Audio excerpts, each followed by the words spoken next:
sekarang ni bukannya nak menjana lebih banyak elektrik terutama ni di Semenanjung.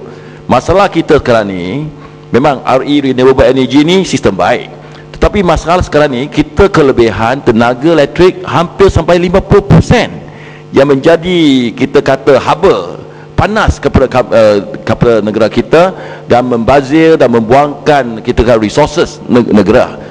Masalah kita hendaklah menyelesaikan kelebihan ini dan bukanlah menjana lebih banyak kuasa lagi. Bolehkah Menteri memberi penjelasan apakah tindakan yang sedang diambil untuk menyelesaikan masalah kelebihan kuasa elektrik ini? Sekali Yang Berhormat Menteri, terima kasih. Berhubung dengan apa yang telah disebutkan oleh Yang Berhormat Berwas dan apa yang disebut oleh Yang Berhormat Menteri tadi, saya memahami bahawa mungkin keperluan Sabah buat masa ini jauh kurang daripada apa yang mampu dibekalkan oleh Bakun, tetapi kita kena fikir jangka masa panjang dan saya tidak memahami rasional di mana kita nak membina 2 lagi hidro yang disebutkan untuk Sabah, sedangkan penjanaan dan kapasiti penjanaan yang ada di Bakun kita nak hantar ke Semenanjung, sedangkan kos untuk delivery ataupun sistem penghantaran tenaga daripada Bakun ke Sabah jauh lebih murah daripada kita nak hantar pergi ke Semenanjung dengan menggunakan undersea cable dan sebagainya. Sambil itu saya pun telah menimbulkan persoalan dua lagi mini hydro yang nak dibina di Semenanjung juga, iaitu satu di Terengganu dan satu di Pahang yang akan menelan belanja sebanyak 5 bilion. Lalu ini menjadi satu persoalan yang cukup menghairankan dalam keadaan kita ada excess capacity yang begitu besar. Sambil itu kita nak bina hydro di Sabah, lepas tu kita nak bina hydro di Terengganu dan di Pahang, dan sebagainya. Dan dari segi keperluan negeri Sabah tu, saya rasa kalau cadangan yang dibuat oleh Perdana Menteri di mana Sabah dan Sarawak akan dibangunkan sehingga menjadi bagaikan di Semenanjung, saya rasa kalau kita nak tumpukan ataupun kita nak membelanjakan berbilion-bilion dengan submarine kabel itu, ianya tidak wajar.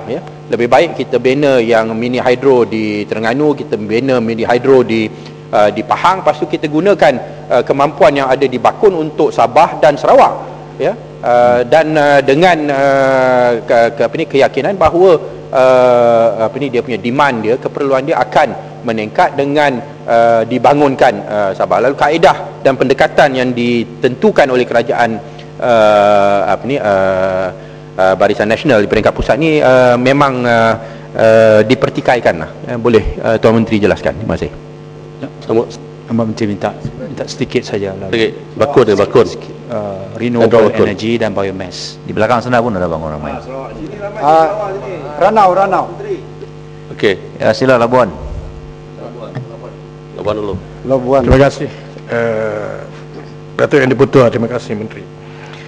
Saya juga agak menyokong apa yang disuarakan oleh Shah Alam tadi.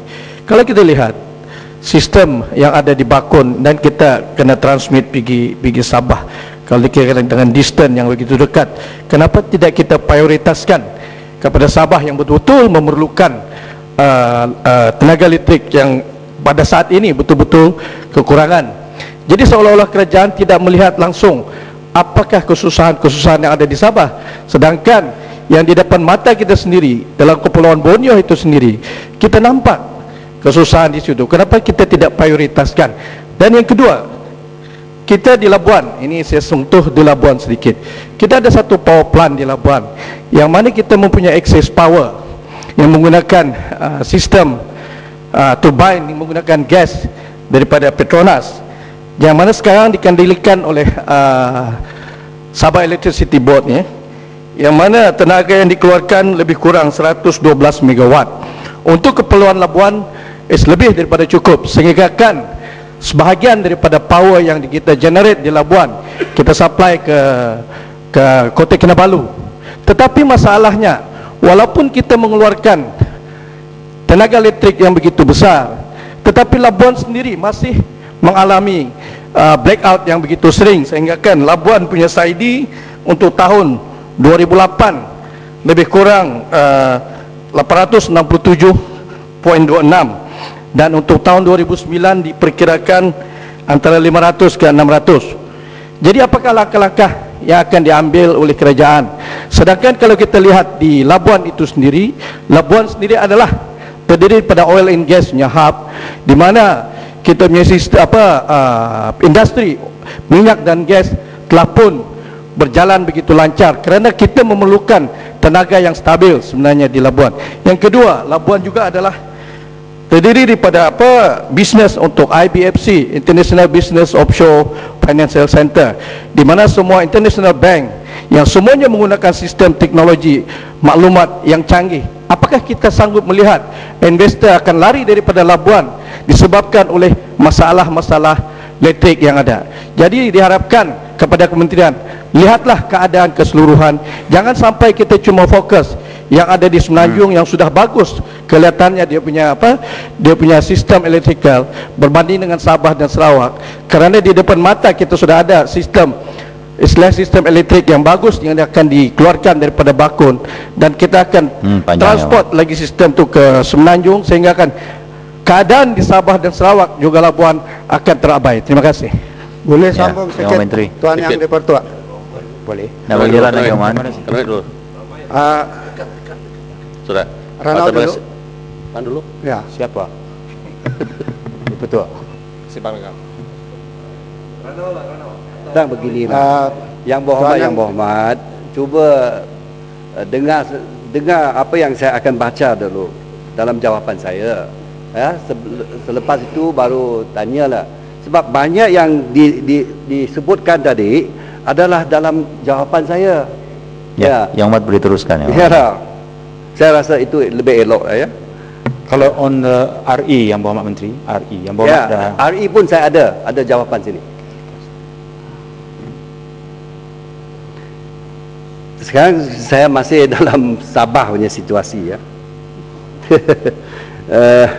Berhubung dengan isu projek pembinaan loji jenakakuasa Batu Arang yang dijadualkan bermula operasi pada tahun 2013 dengan 2014, pihak Lahad Datu Energi yang dengan kerjasama pejabat daerah Lahad Datu telah pun mengadakan sesi taklimat dan perbincangan bersama penduduk setempat dengan maklum balas yang positif.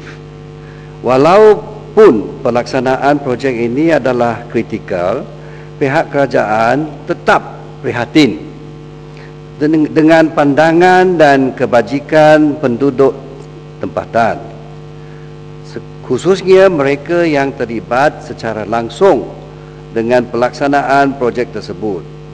Selain itu, aspek-aspek kemampanan dan kesinambungan terhadap alam sekitar turut diambil kira dalam setiap perancangan pembangunan. Justru pelaksanaan setiap projek adalah tidak terkecuali daripada amalan ini dan akan dilaksanakan dengan berpandukan kepada kajian kesan alam sekitar, Environmental Impact Assessment dengan izin, serta mematuhi langkah-langkah pencegahan pencemaran alam sekitar yang disyaratkan oleh Jabatan Alam Sekitar Malaysia. Kajian ini belum selesai, Yang Berhormat. Janganlah bimbang banyak, sebab kita kena ada satu kajian dahulu. Lepas kajian itu, kita tengoklah kajian itu sebut apa, ya, apa yang syarat-syarat yang ditentukan. Dan kalaulah masa